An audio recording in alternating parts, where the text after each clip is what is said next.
দিদি number one রচনা ব্যানার্জি একের পর এক হুগলির বিভিন্ন দুর্গা মণ্ডপ উদ্বোধন করেছেন। তিনি সেখানকার সাংসদও বটে। এবার দেখা গেল চন্দননগরের এক দুর্গা মণ্ডপে উদ্বোধনের পাশাপাশি দেখা যায় অভিনেত্রীকে সেখানে পুজো দিতে। বন্ধুরা, আপনারা দেখছেন রচনা ব্যানার্জিকে চন্দননগরের একটি দুর্গা মণ্ডপে উদ্বোধনী অনুষ্ঠানের পর অভিনেত্রীকে দেখা যায় অঞ্জলি দিতে।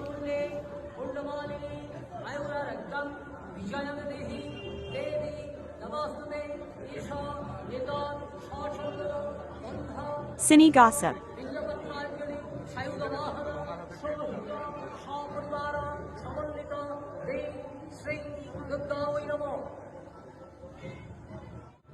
আমাকে আমন্ত্রিত করার জন্য আপনাদের সবাইকে অসংখ্য ধন্যবাদ।